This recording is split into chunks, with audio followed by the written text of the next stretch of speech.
আরবি বর্ষের প্রথম মাস মুহররম। মুহররমের 10 তারিখ মুসলমানদের জন্য একটি গুরুত্বপূর্ণ দিন। এই দিনটি আশুরা হিসাবেও পরিচিত।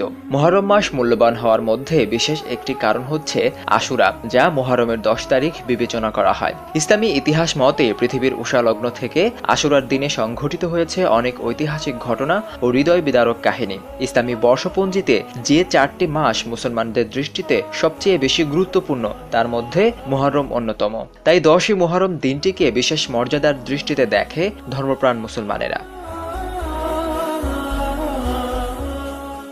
হাদিসের বর্ণনা অনুযায়ী আশুরার দিনের দুটি ঘটনা সুস্পষ্ট। একটি হচ্ছে হযরত মুসা আলাইহিস সালামের কওমের মুক্তি, আর অন্যটি হলো ফিরআউন সম্প্রদায়ের ধ্বংস। হযরত মুসা আলাইহিস সালাম ও তার সাথীরা ফিরআউন ও তার সৈন্যবাহিনীর হাত থেকে মুক্তি পেয়েছিল। আল্লাহ তাআলা তাদের জন্য সমুদ্রের মধ্যে রাস্তা বানিয়ে দেন, যা দিয়ে তারা সমুদ্র পাড়ি দেন।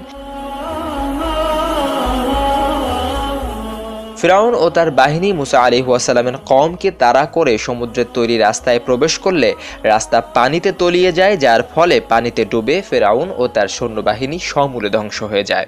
এছাড়াও কারবালার ময়দানে ইমাম হুসাইন শাহাদত বরণ করেছিলেন এই আশুরার দিনে। বিশ্বব্যাপী মানুষ এই দিনটিকে কারবালার হৃদয় বিদারক ঘটনার জন্য সবচেয়ে বেশি স্মরণ করে থাকে। মূলত বিশ্বনবী হযরত মুহাম্মদ সাল্লাল্লাহু আলাইহি ওয়াসাল্লামের নির্দেশনা অনুযায়ী আশুরায় নয়, বরং মুহররম মাসে আমল করার প্রাধান্য বেশি দেয়া হয়েছে। আর মুহররম মাসের 9ম ও 10ম তারিখে রোজা রাখার কথাও বলেছেন সর্বকালের সেরা মানব নবীজি সাল্লাল্লাহু আলাইহি ওয়াসাল্লাম। আর তাই হাদিসে মুহররম মাসে বেশি বেশি নফল রোজা ও তাওবা ইস্তেগফারের প্রতি উৎসাহিত করা হয়েছে। মাসব্যাপী আল্লাহর কাছে ক্ষমা প্রার্থনা করা মুমিন মুসলমানের একান্তই আবশ্যক।